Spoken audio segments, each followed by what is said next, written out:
Sa ibang balita, pinag-utos si Ombudsman Conchita Carpio Morales ang pagsasagawa ng fact-finding investigation kay Senadora Laila De Lima. Ito'y kaugnay sa umano'y pagkakasangkot ni De Lima sa kalakalan ng ilegal na droga sa New Bilibid Prison. Ayon kay Morales, mayroon na silang ilang impormasyon at binibigyan na nila ito ng due course sa pamamagitan ng investigasyon.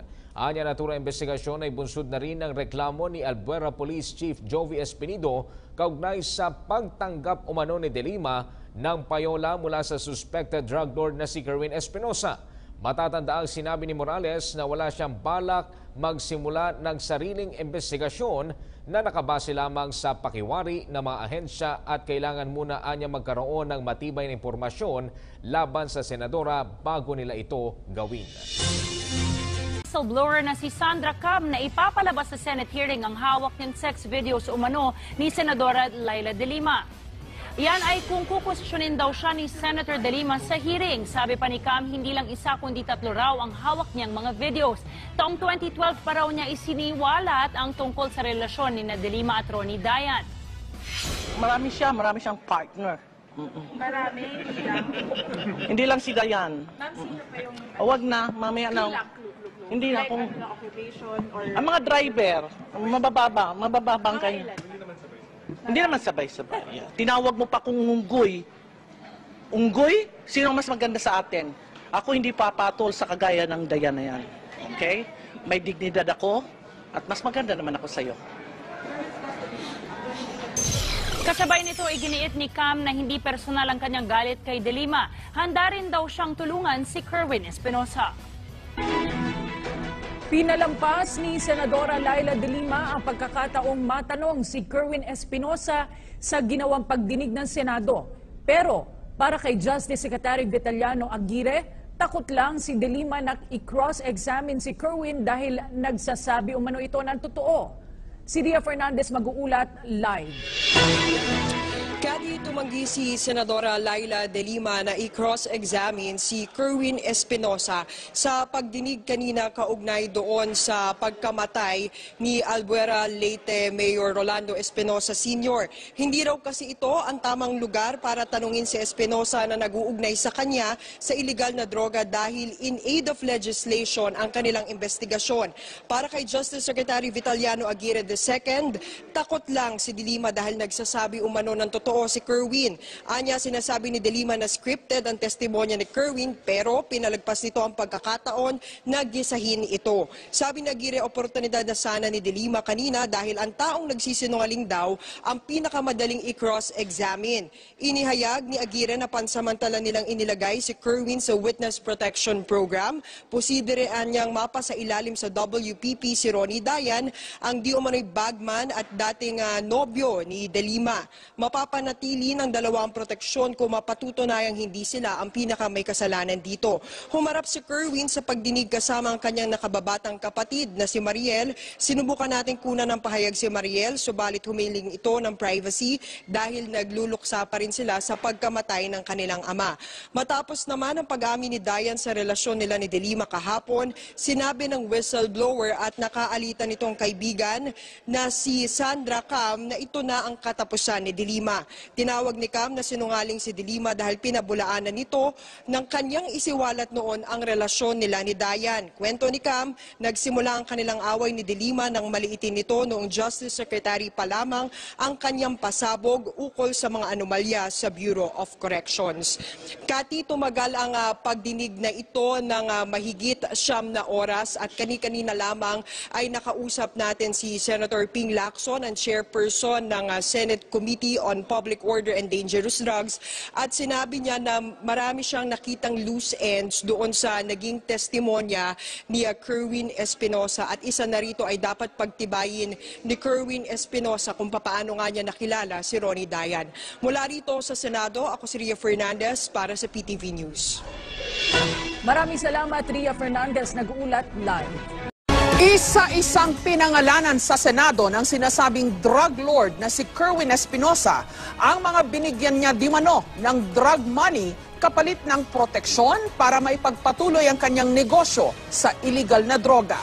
Kabilang sa itinuro niya si Senator Laila De Lima na binigyan niya dimano ng 8 milyong piso sa pamagitan ng dating driver at bodyguard ng senadora na si Ronnie Dayan.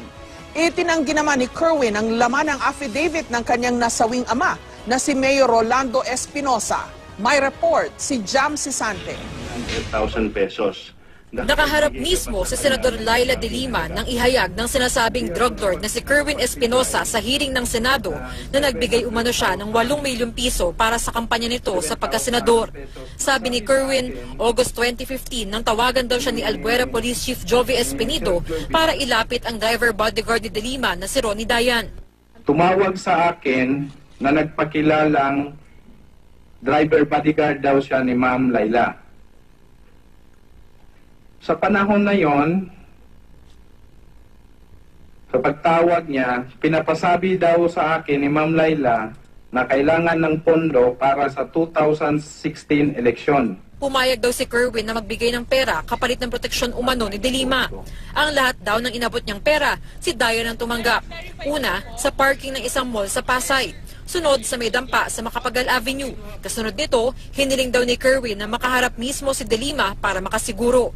Kaya noong November 2015, nagkita-kita raw sina Kerwin, De Lima at Dayan sa Burnham Park sa Baguio at doon na rin di umano nagkaabutan ng pera. Sininyasan niya ako na lapit. So nung lumapit ako, sabi niya sa akin, nang narinig ko siya, sabi niya ni Ma'am, Ma'am, si Batman.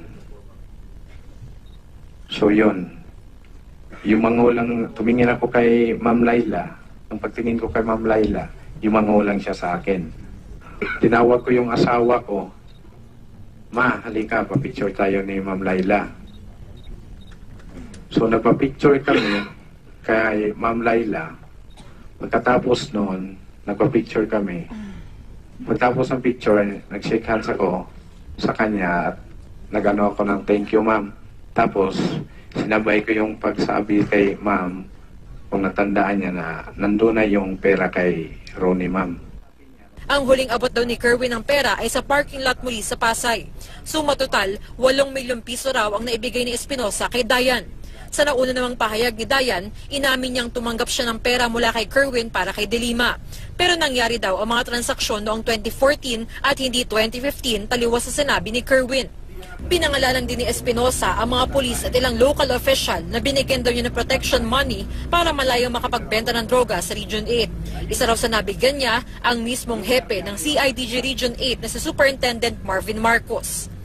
Ganito ang sabi niya, ako pala si Colonel Marcos. Ako yung nagdala ng mga tao dito. Nag-augment kami dito sa Albuera. May mga dineploy kami na tao, mga pulis. Oh, sir, ano ba atin, sir? Kasi ganito, para walang problema yung mga tao nyo na makagalaw kayo, magtulungan tayo. So sabi niya, ganito kasi, yung asawa ko tumatakbo ng Vice Mayor ng Pastrana sa lugar namin. Kulang kami ng funding. Mariin naman itong itinanggi ni Marcos. Hiwalay na po ako sa asawa ko since 2013. Pero hindi ko pa inaalintana na si Kerwin is maaring galit sa akin, galit sa grupo ng CIDG dahil sa nangyari sa ama niya. Sa affidavit ng napaslang na ama ni Kerwin as Albuera Leyte Mayor Rolando Espinosa, nakalagay rin ang iba pang umano'y protektor ng drug trade. Kabilang sina dating PNP OIC Leonardo Espina, Leyte Governor Dominico Petilla at Leyte Representative Vicente Veloso. Pero sabi ni Kerwin, hindi niya kailanman nakatransaksyon ng mga ito. Hindi rin daw totoong sangkot sa drug trades or Moc City Mayor Richard Gomez at Baybay Vice Mayor Mike Gary. Taliwas na nakalagay sa affidavit ng kanyang amang si Mayor Espinosa.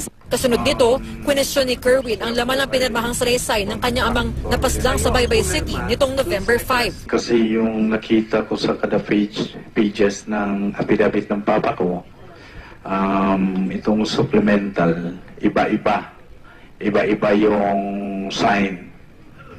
Papa ko yun. Yeah, that's what I mean eh. So, iba-iba yung pirma. So, sa tingin mo may tama sa pirma o isang page lang yung mali o may page na pinalitan?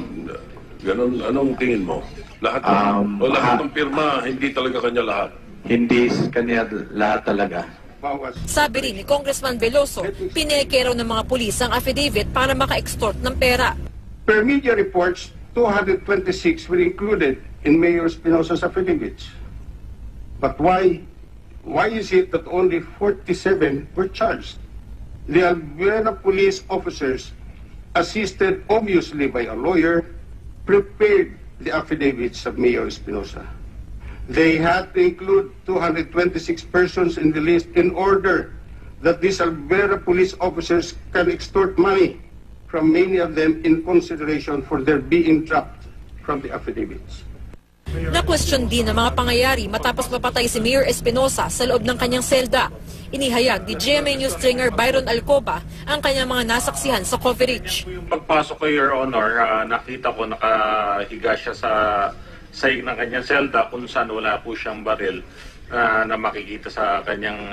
At wala po kayo nakitang baril doon? Wala po. Kahit po yung marking ng baril na palatandaan may baril na kinuha na Soko. Pero wala po ako nakita.